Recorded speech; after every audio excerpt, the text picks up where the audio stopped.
श्री शिवाय नमस्तुभ्यम।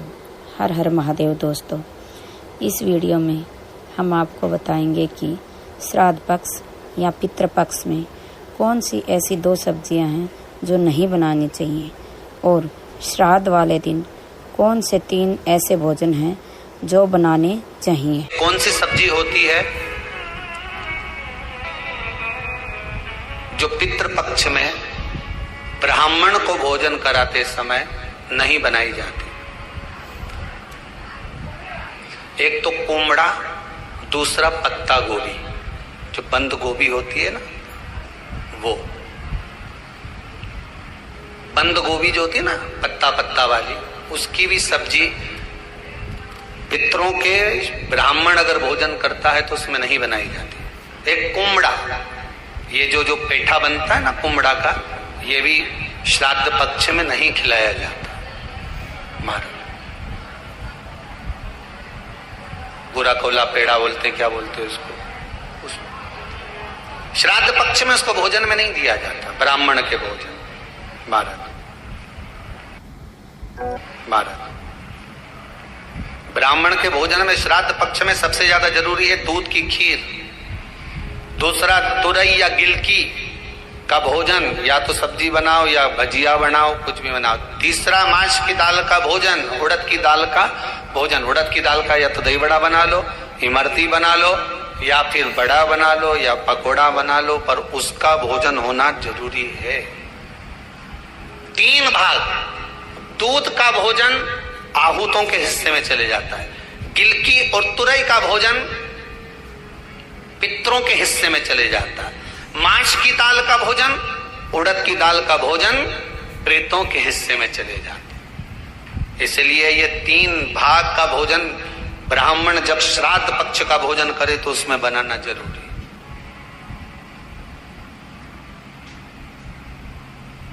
बहुत जरूरी। आपके यहां जब श्राद्ध हो भोजन अवश्य।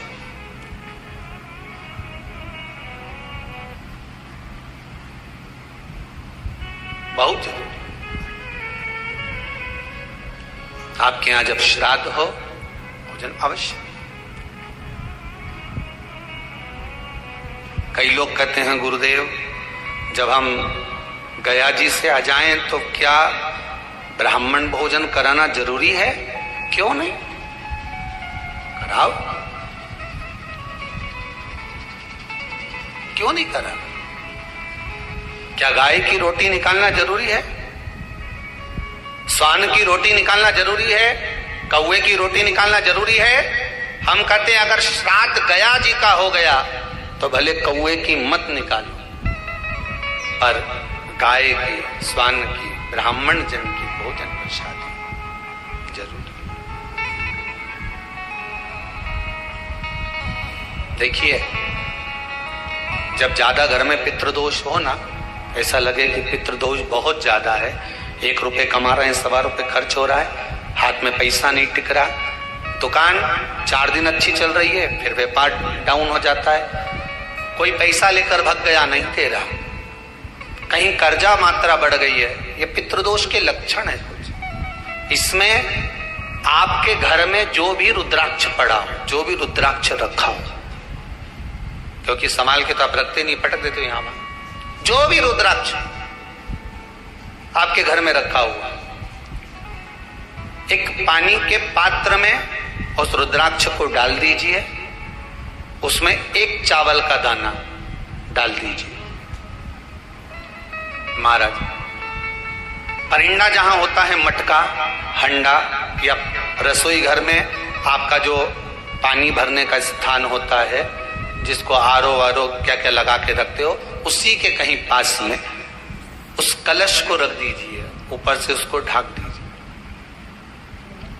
शाम के समय, सुबह रखा 10 बजे से 12 बजे के बीच में, शाम के समय प्रदोष काल में भगवान शंकर का नाम स्मरण कर कर, ओम नमः शिवाय बोलकर, श्री शिवाय नमस्तुभ्यम बोलकर, या महामृत्युंजय मंत्र का स्मरण कर कर, या गायत्री मंत्र का स्मरण कर कर, जो मंत्र आपकी बुद्धि में, विवेक में समाहित हो, उस मंत्र का नाम लेकर राम कृष्ण हरि जो बोल सकते हो, एक घी का दिया अवश्य प्रज्वलित कर। लंबी बाती का। कौन सी बत्ती का? फूल बत्ती का नहीं, गोल बत्ती का नहीं, लंबी बाती का। बत्ती का मुख दक्षिण की ओर। कहां पर होना चाहिए? दक्षिण की। ना पूरब, ना पश्चिम, ना उत्तर। बत्ती का मुख कहां हो? दक्षिण की। जैसे श्राद्ध पक्ष में ब्राह्मण को जब भोजन कराते हैं तो ब्राह्मण का मुख श्राद्ध पक्ष के भोजन कराते समय अगर पूरब, पश्चिम और उत्तर का होता है तो श्राद्ध के भोजन का फल नहीं मिलता। उसका मुख दक्षिण का होता है तो हमारे घर के जितने भी पितर उस तिथि में गए होते हैं सबको उसका भाग मिल जाता है और पितृदोष समाप्त हो जाता है। इसलिए ब्राह्मण का मुख श्राद्ध पक्ष में भोजन कराते समय दक्षिण का होना चाहिए।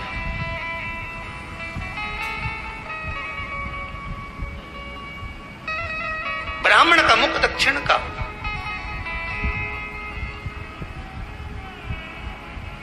यहां तक शास्त्र कहता है महाराज, अगर गौ माता को श्राद्ध पक्ष में अगर भोजन दे रहे हो तो गाय का मुख अगर दक्षिण का है, गाय का, आपका मुख भले उत्तर का हो, गाय का मुख दक्षिण का हो, आपका मुख भले पूरा पश्चिम कहीं का, गाय का मुख अगर दक्षिण में, अगर आपने दक्षिण में गाय को खड़ी कर रखा है और दक्षिण में उसका मुख और आप भोजन दे रहे हो तो शास्त्र कहता है कि किसी पिंड की जरूरत नहीं पड़ती, गाय स्वतः कल्याण कर देती है। गौ माता स्वतः कल्याण।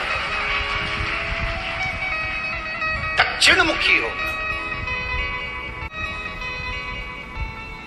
तो दिए की जो बाती का मुख कहां होना चाहिए? दक्षिण का। और दक्षिण का मुख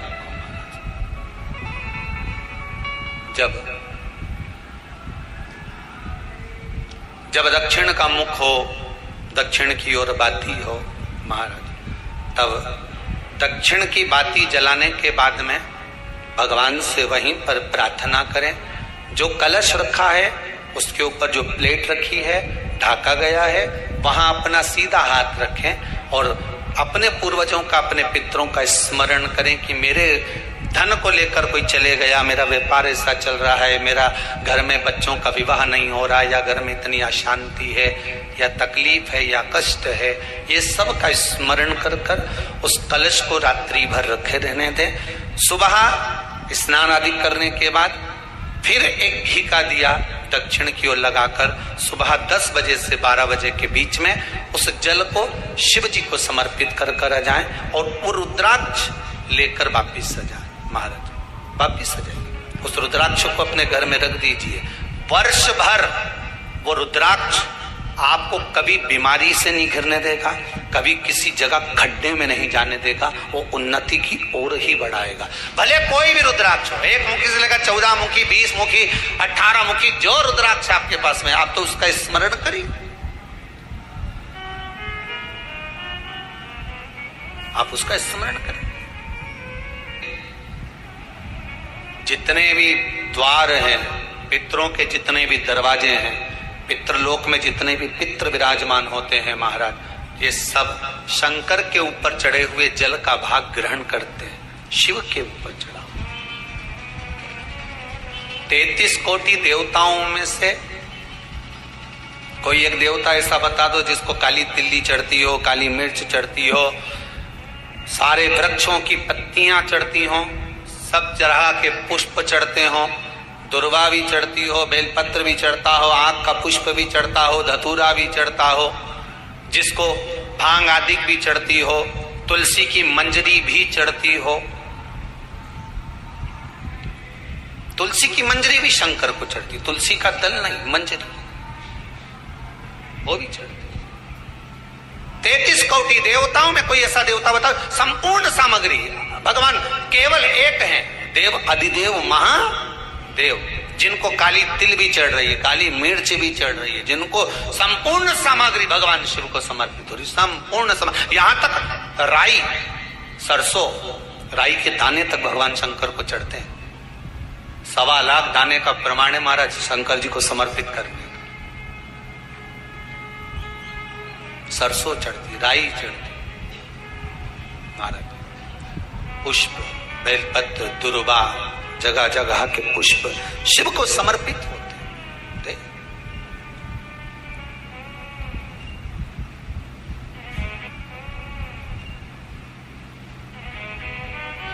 पितृ, जब शंकर भगवान को जल चढ़ाया जाता है 16 श्राद्ध पक्ष में, 16 दिन श्राद्ध के जब हम भगवान शंकर को जल समर्पित करते हैं तो उसका भाग हमारे पितरों को प्राप्त होता है।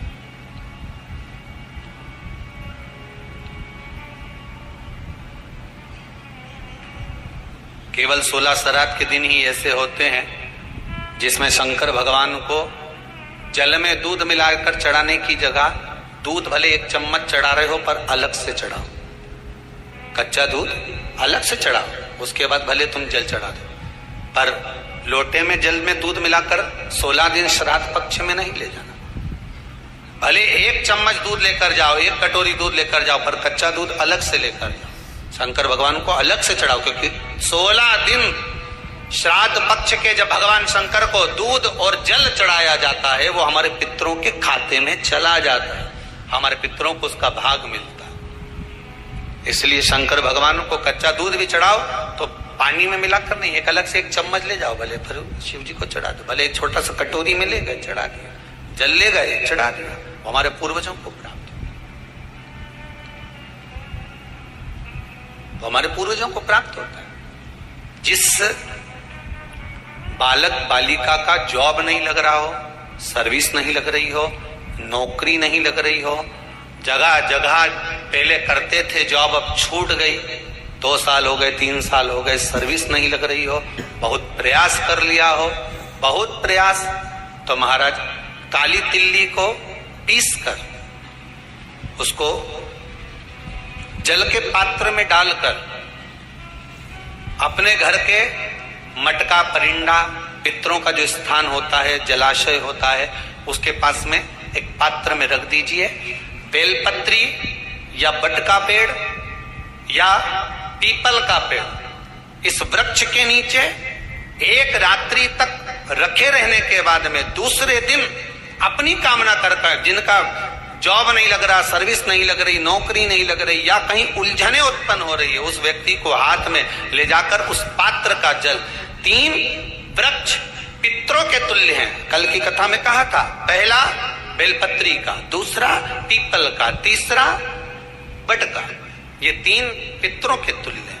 इन 3 में से किसी भी वृक्ष के नीचे उस काली तिल के जल को समर्पित कर दीजिए महाराज। बाबा चाहेगा, भोलेनाथ जी चाहेगा तो 3 महीने में कहीं, बाबा पर विश्वास रख, शंकर भगवान पर भरोसा विश्वास रखकर आप कार्य करेंगे, क्यों ना हो।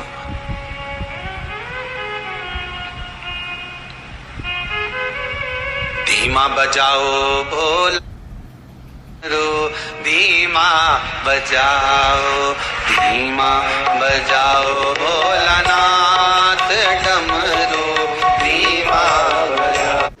आशा करती हूँ वीडियो आपको पसंद आई होगी।